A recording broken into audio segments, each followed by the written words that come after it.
Hola, mi nombre es Natacha Gader y en este video veremos brevemente el proceso necesario para realizar una impresión 3D.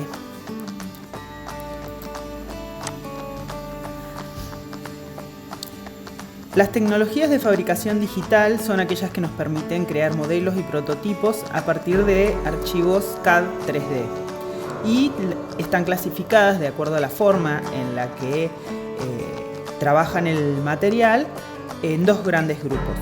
Por un lado tenemos las tecnologías de fabricación digital sustractiva, que son las que se asemejan más a las tecnologías tradicionales que se utilizan en la industria, que son las que desbastan el material, ¿sí? Retiran material. Y ahí es donde tenemos las máquinas de control numérico computacional o las más conocidas como CNC. Y ahora tenemos como más recientes, tecnologías más recientes, las de fabricación digital aditiva, donde el material se va depositando en capas que se van adhiriendo unas sobre otras, y todas estas tecnologías son las que conocemos habitualmente con el nombre de impresión 3D. Dentro de este grupo hay distintos tipos de tecnologías, ¿sí? No todas son, por llamarlas impresión 3D, no todas son iguales. La primera de ellas es la estereolitografía, que es la más antigua de todas y consiste en la fotopolimerización por capas a través de un rayo láser sobre una resina fotosensible, ¿sí? Este tipo de tecnología permite realizar buenos acabados, paredes delgadas, transparencias o translucidez, pero tiene un alto costo porque los materiales que utiliza no son tradicionales. Sirve para hacer modelos de apariencia, pero los prototipos funcionales no son aconsejables porque justamente al ser resinas fotosensibles se degradan con la luz. Luego tenemos la tecnología de PolyJet, donde hay capas horizontales de polímero también fotosensible que se cunan a través de una lámpara de rayos ultravioleta que va adhiriendo las capas unas a otras. Tiene características similares a la anterior, y la ventaja que tiene es que se pueden integrar varios materiales en una sola impresión, ¿sí? A diferencia de la estereolitografía. Luego tenemos la deposición de hilo fundido, que es la más conocida para nosotros, es la que ha llegado a las escuelas. Aquí hay un filamento que se va fundiendo y desde el cabezal extrusor se va depositando en capas horizontales que van uniéndose unas a otras. Utiliza polímeros estándar, por lo tanto es mucho más económica, no tiene un buen acabado fino y la resistencia mecánica de las piezas no es igual en los tres ejes, es anisotrópica. En el eje Z, que es en el eje donde se van depositando las capas, es menor.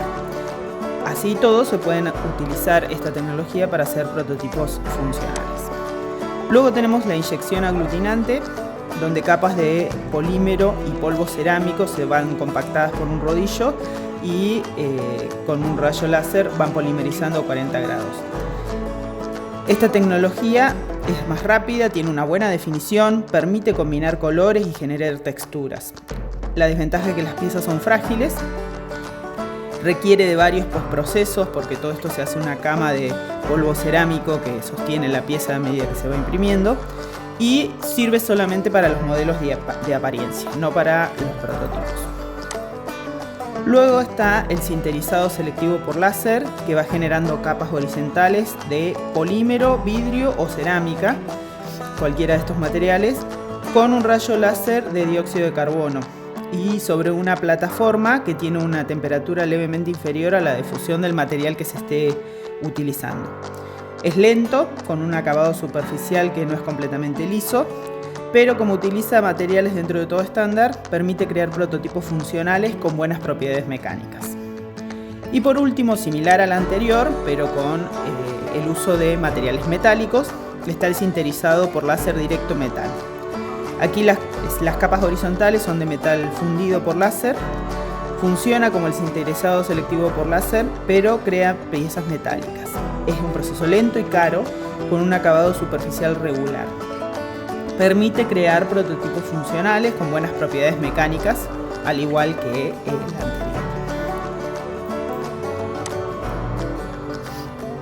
Ahora, para poder utilizar cualquiera de estas tecnologías de impresión 3D, nosotros necesitamos primero realizar el modelado 3D de las piezas que querramos imprimir.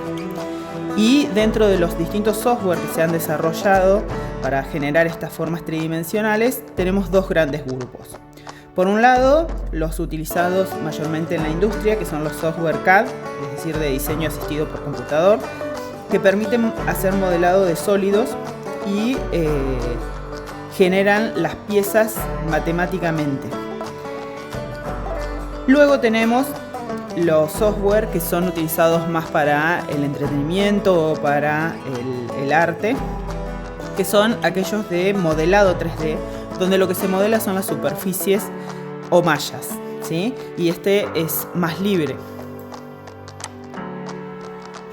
Nosotros vamos a trabajar con el diseño paramétrico, ¿sí? Que dentro del diseño digital está este tipo de generación de formas que es la que nos permite introducir variables o parámetros, ya sea las medidas, la relación entre diferentes elementos, la masa y cualquier otro tipo de dato físico que nos permita crear las piezas.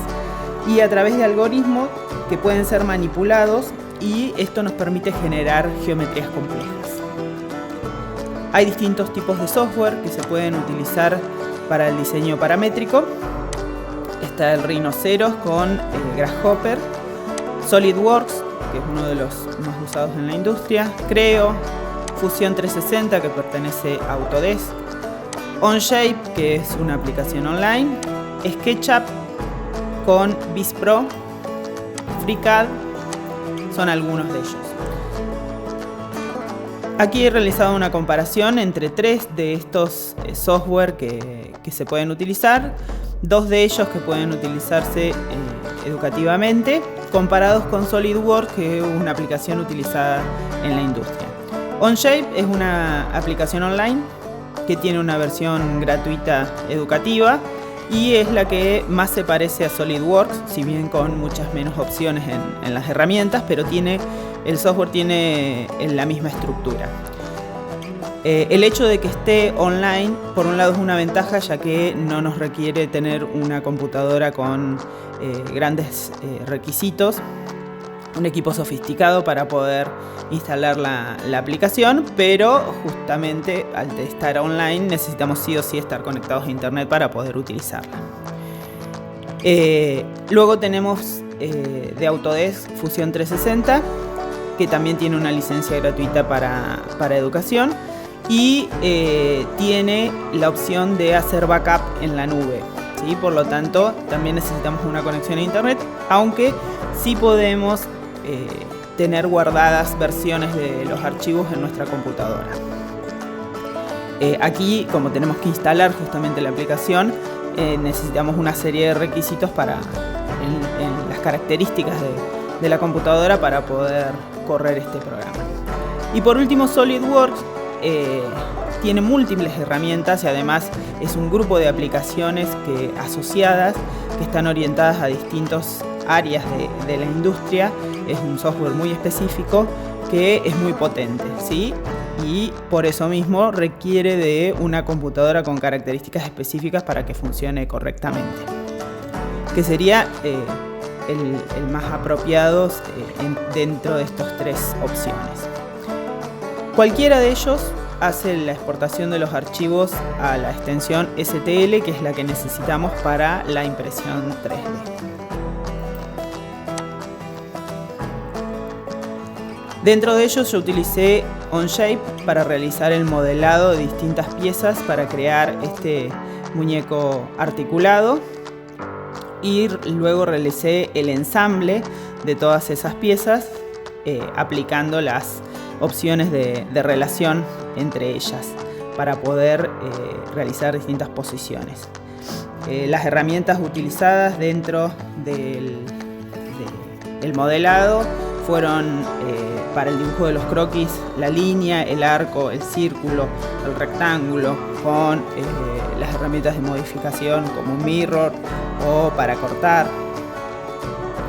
y luego realicé la extrusión de las piezas para poder crear los distintos volúmenes.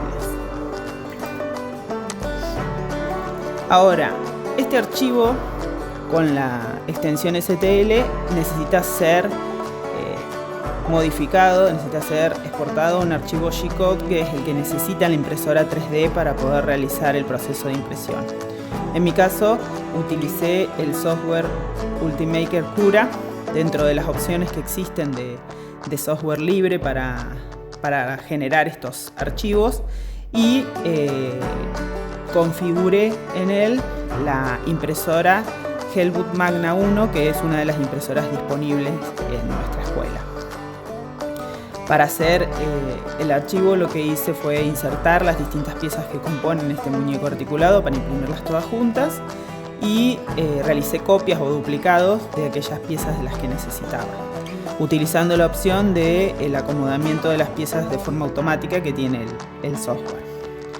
Dentro de la configuración de este archivo para la impresión, configuré que se utilizara el filamento PLA con unas capas de impresión finas de 0.1 milímetros con un 20% de relleno, y activé las opciones de la generación de soporte, de geometrías de soporte para las piezas que lo necesitaran, y la adhesión, la capa de adhesión para que no se despegaran las piezas de las bases, porque ya que hay algunas que son muy pequeñas.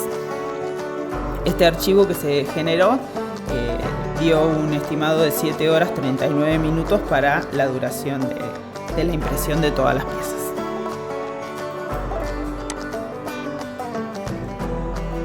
En la escuela 724 contamos con dos modelos de impresora 3D. Una es la Replica XI, que está hace unos años, y la más nueva, comprada en el 2019, es la Hellwood Magna 1.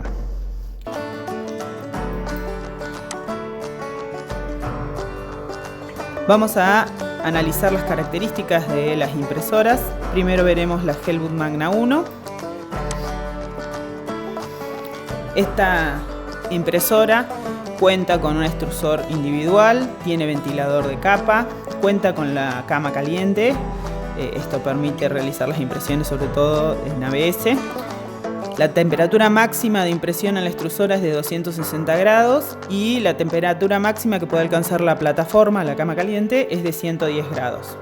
Puede procesar material en filamentos como PLA, ABS, Flex, Wood, Nylon, entre otros.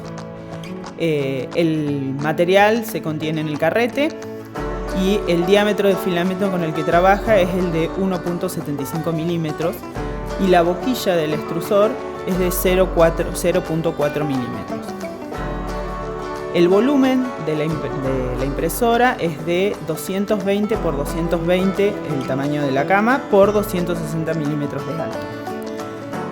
Y la resolución de capa que tiene es de 100 a 390 micrones, con un espesor mínimo de pared de 400 micrones y una precisión dimensional de más o menos 0,2%, lo mismo que la precisión del ángulo. Cuenta con conectividad USB y utiliza los software de código abierto para el software, para la generación del archivo G-Code.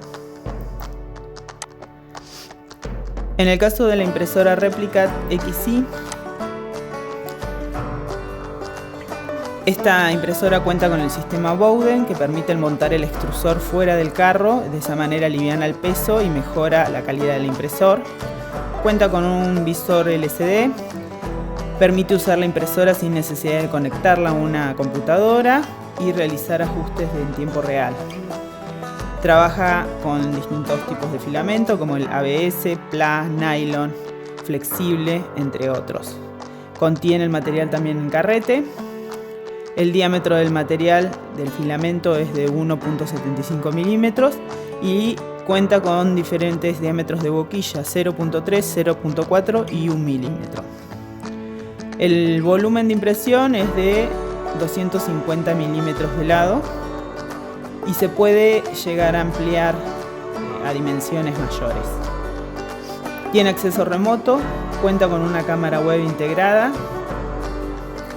maneja niveles de usuarios, se puede personalizar con un logo, tiene el visor LCD como había dicho anteriormente, lector de memoria SD y trabaja con los software libres.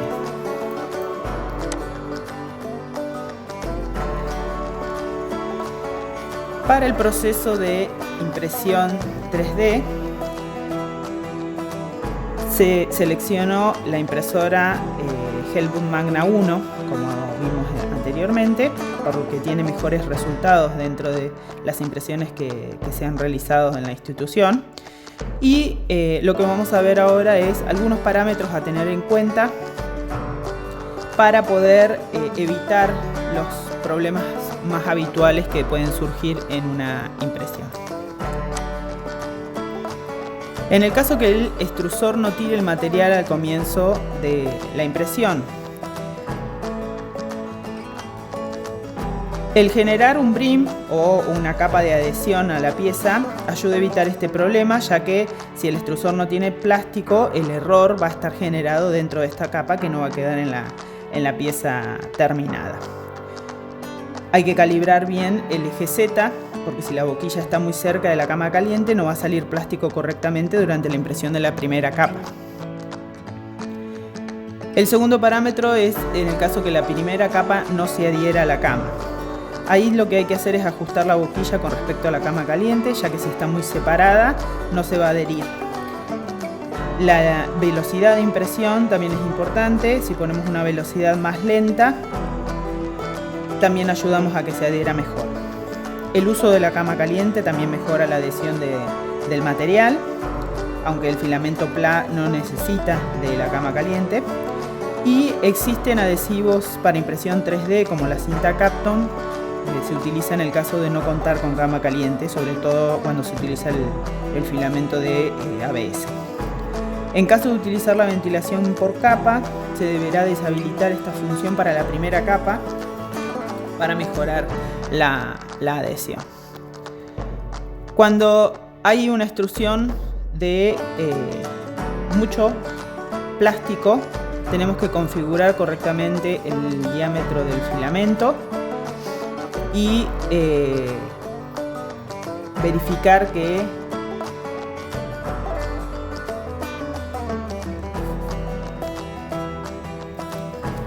en el caso de la extrusión de mucho plástico, tenemos que corroborar que la configuración del diámetro de filamento sea la correcta.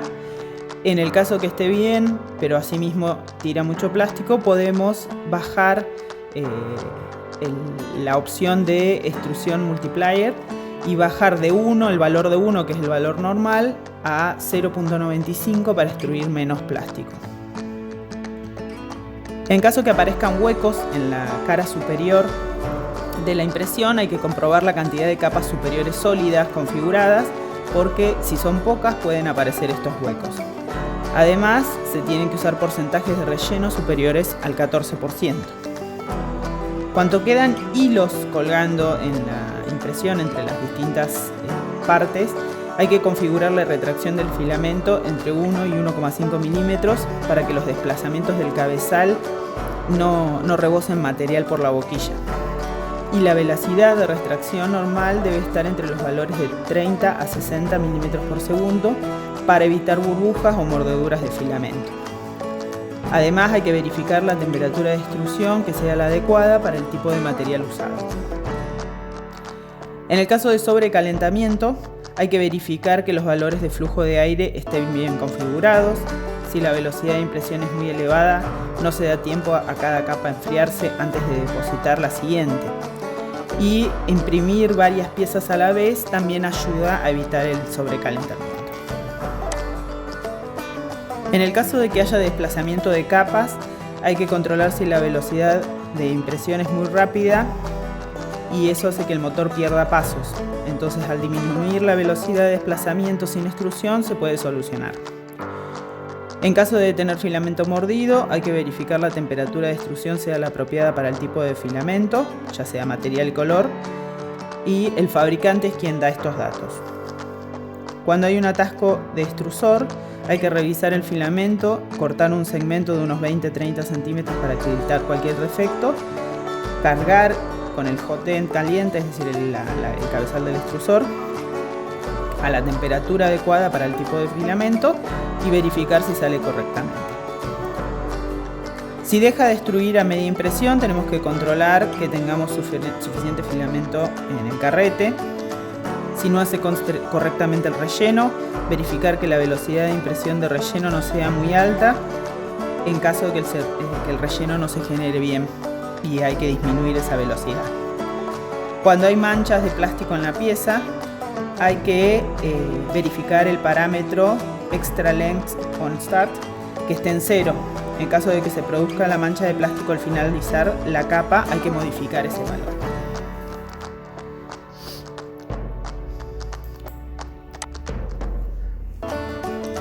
Cuando aparecen huecos entre el relleno y la pared, hay que verificar el parámetro Infill en caso de que aparezcan huecos y aumentar el valor al 30%.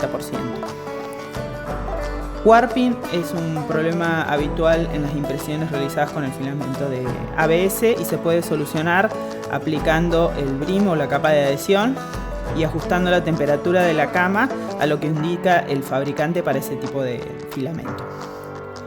Cuando aparecen cicatrices en la cara superior, suele ser porque la boquilla está muy cerca de la cama y hay que ajustar la configuración del eje Z.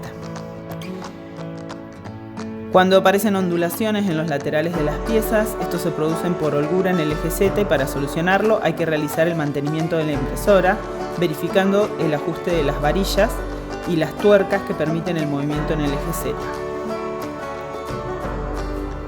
Cuando hay desajustes en la impresión, las superficies con acabado irregular aparecen cuando la velocidad de impresión es muy alta, por lo que hay que verificar ese parámetro y reducir la velocidad. En caso de que falte relleno en paredes finas, se debe aumentar el porcentaje de relleno para que no aparezcan estos huecos. La opción es ajustar la anchura de los perímetros, igualando el perímetro del tamaño al tamaño de la boquilla del extrusor, por ejemplo 0.4 milímetros.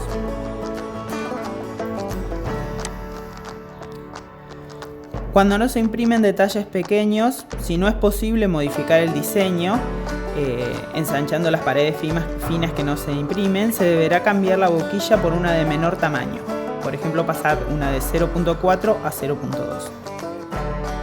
Cuando se genera separación entre capas, las capas no se unen entre sí y hay que verificar que la altura de capa no supere el 80% del diámetro de la boquilla, o si no la temperatura de impresión si está por debajo de lo indicado para el tipo de filamento que se está utilizando. En caso de exceso de plástico en forma de gota, si aparecen estas gotas se deberá ajustar la unión entre la boquilla y la varilla roscada. Y para grietas en la primera capa, se puede producir por imprimir una primera capa demasiado alta. Lo recomendado es una altura de 0.3 milímetros para esta primera capa. Otro motivo pueden ser líneas demasiado juntas, para lo cual es necesario aumentar el ancho de línea de la primera capa al máximo, que sería el 80% del diámetro de la boquilla.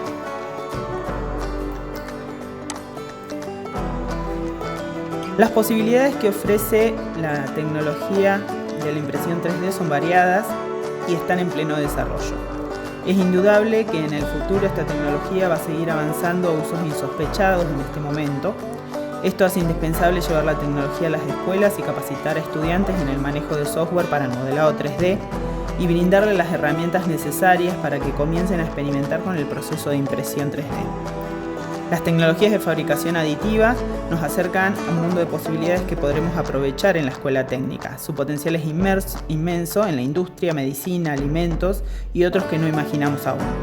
Debemos preparar a los y las estudiantes para iniciarse en su manejo pensando en el desarrollo de sus capacidades digitales y su inserción en el mundo del trabajo.